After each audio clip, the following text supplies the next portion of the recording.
dari mata kuliah Statistik Sosial, di mana nantinya kelompok kami akan menerangkan 5 poin yang akan kami bahas. Yang pertama, apa saja nih jenis-jenis data pada kualitatif dan kuantitatif? Yang kedua, apa sih pengertian dari pengumpulan data? Yang ketiga, apa sih tujuan dari adanya pengumpulan data? Yang keempat, prinsip-prinsip apa saja yang ada di dalam pada pengumpulan data? Yang kelima, teknik-teknik apa saja nih yang digunakan pada pengumpulan data? Di sini saya akan menjelaskan tentang jenis-jenis data kualitatif dan kuantitatif. Data kualitatif dapat diartikan sebagai bentuk interpretasi konsep data. Fungsi dari data kualitatif adalah menerjemahkan data mentah ke dalam uraian, eksplanasi, ataupun deskripsi. Yang kedua, data kuantitatif. Data kuantitatif adalah data penelitian yang berbentuk angka, data statistik, dan data dapat dilakukan analisis. Data kuantitatif disebut-sebut sebagai metode ilmiah karena dapat diukur rasional, objektif, dan empiris. Reduksi data adalah proses identifikasi data abstrak dan masih mentah, baik yang diperoleh dengan cara pengkodean, sumeri, ataupun kategorisasi. Yang kedua, pengorganisasian. Pengorganisasian sendiri adalah tahap si peneliti menggabungkan data-data yang sudah diperoleh menjadi satu kesatuan informasi. Yang kedua, interpretasi data. Kolaborasi antara reduksi data dan pengorganisasian yang telah tersusun dengan rapi dan logika. Inilah yang disebut dengan interpretasi data. Dalam bahasa sederhananya, interpretasi dalam berupa kesimpulan. Metode deskriptif. Apa itu metode deskriptif? Metode deskriptif adalah metode penelitian yang menggambarkan fenomena yang sedang terjadi dengan menggambarkan dengan jelas mulai dari subjek dan objek yang diteliti apa saja. Dan di sini ada beberapa contoh dari penelitian deskriptif. Antara salah satunya ialah apa yang menjadi faktor pendorong munculnya wirausaha di kalangan pelajar dan mahasiswa. Dengan adanya penelitian deskriptif ini kita diharuskan untuk mencari data dengan jelas dan lengkap. Dan selanjutnya, metode komparatif. Metode komparatif adalah metode pengambilan data yang dilakukan dengan cara mengambil data subjektif. Peneliti tidak melakukan manipulatif dari hasil penelitian. Pengambilan data yang sudah terkumpul nanti akan dilakukan analisis untuk mengetahui apakah terjadi perbedaan variabel atau tidak. Sini ada beberapa contoh dari metode komparatif. Contohnya adalah pemanfaatan hasil perkebunan kelapa sawit dalam keluarga terhadap pendidikan anak.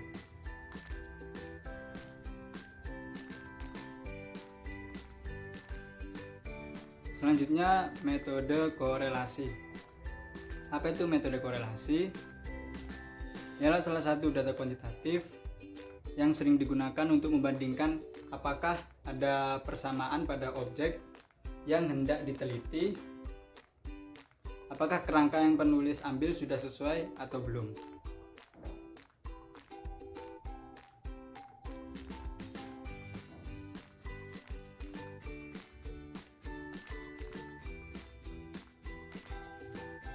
Ada beberapa contoh kasus dalam metode korelasi, yaitu salah satunya hubungan antara kenaikan harga BBM dengan harga kebutuhan pokok. Yang kedua, selanjutnya metode survei. Apa itu metode survei? Metode survei lebih sering digunakan untuk mengumpulkan beberapa sampel dalam bentuk orang, kemudian mencari tahu jawaban yang konkret dari sampel tersebut. Contohnya seperti kita dianjurkan untuk mengisi sebuah kuesioner terhadap salah satu organisasi atau terhadap salah satu kegiatan. Kita dianjurkan untuk mengisi kuesioner tersebut. Metode yang kelima ada kode ex post facto, sementara data kuantitatif dengan salah satu metode yang digunakan untuk mengetahui sebab dan akibat dari hasil manipulasi yang dilakukan oleh peneliti dan semuanya ini dilakukan berdasarkan kajian teoritis. Metode yang keenam ada metode true experiment, yakni sesuai dengan namanya, metode true experiment sering digunakan untuk mengontrol variabel luar dengan tujuan untuk melihat apakah ada perubahan dari sebuah eksperimen yang dilakukan seseorang. Pengertian pengumpulan data. Apa yang dimaksud dengan pengumpulan data? Pengumpulan data merupakan bagian penting dari computational thinking. Pengumpulan data adalah proses pengumpulan dan pengukuran informasi mengenai variabel-variabel yang diminati dengan cara sistematis yang memungkinkan seseorang menjawab pertanyaan penelitian yang diajukan, menguji hipotesis, dan mengevaluasi hasil. Komponen pengumpulan data penelitian umumnya dilakukan di semua bidang, termasuk bidang studi ilmu fisik, ilmu sosial, dan ilmu humaniora, bisnis, dan lain-lain. Kemudian, metode yang dapat digunakan untuk mengumpulkan data dapat melalui wawancara, angket, pengamatan, tes, dan sebagainya. Alat yang digunakan untuk mengumpulkan data diantaranya lembar kuesioner atau angket terbuka atau tertutup, pedoman wawancara, kamera, dan sebagainya. Adapun teknik yang digunakan dalam pengumpulan data ada 3 teknik, yaitu angket, observasi, dan wawancara. Kemudian, tujuan pengumpulan data. Kegiatan penelitian yang terpenting adalah pengumpulan data. Menyusun instrumen adalah pekerjaan penting di dalam langkah penelitian, tetapi mengumpulkan data jauh lebih penting, terutama jika peneliti menggunakan metode yang rawan terhadap masuknya unsur subjektif peneliti. Itulah sebabnya menyusun instrumen pengumpulan data harus ditangani secara serius agar diperoleh hasil yang sesuai dengan kegunaannya, yaitu pengumpulan variabel yang tepat. Pengumpulan data dalam penelitian perlu dipantau agar data yang diperoleh dapat terjaga tingkat validitas dan reliabilitas. Kemudian keberhasilan dalam pengumpulan data banyak ditentukan oleh kemampuan peneliti dengan menghayati situasi sosial yang dijadikan fokus penelitian. Untuk menentukan bentuk teknik pengumpulan data yang dibutuhkan, peneliti hendaknya mengidentifikasi pertanyaan-pertanyaan yang dirumuskan dalam fokus penelitian. Setiap rumusan pertanyaan yang ada dalam fokus penelitian boleh jadi membutuhkan teknik pengumpulan data yang berbeda-beda. Misalnya, rumusan pertanyaan nomor 1 hanya membutuhkan teknik wawancara, kemudian rumusan pertanyaan nomor 2 selain membutuhkan teknik wawancara juga membutuhkan teknik observasi dan dokumentasi. Poin yang keempat yakni prinsip-prinsip pada pengumpulan data. Prinsip-prinsip pada pengembangan data statistik pada umumnya mempunyai prinsip yang harus dipegang oleh siapapun itu, siapa saja yang bermaksud menghimpun data statistik atau termasuk di dalamnya. 1. Lengkapnya data dalam pengumpulan data statistik, kita harus berupaya semaksimal mungkin untuk dapat menghimpun data selengkap-lengkapnya. Sebab data yang banyak belum merupakan jaminan bahwa data tersebut cukup lengkap. Prinsip yang kedua yakni tepatnya data. Data yang dihimpun hendaknya merupakan data yang tepat, yakni data dalam hal jenis macam datanya, waktu pengumpulannya, kegunaan atau relevansinya, atau alat instrumen yang dipergunakan untuk menghimpun data tersebut. Prinsip yang ketiga yakni kebenaran data. Kebenaran data yang dihimpun adalah data yang benar-benar dapat dipercaya atau dapat dijamin akan kebenarannya. Poin yang kelima ada teknik-teknik pengumpulan data. Pada pengolahan data dapat dilakukan dalam berbagai setting, berbagai sumber, dan berbagai cara. Bila dilihat dari settingannya, data dapat dikumpulkan pada setting alamiah pada laboratorium dengan metode eksperimen, apabila di rumah dengan berbagai responden pada suatu seminar, diskusi, dan sebagainya dengan langkah-langkah sebagai berikut.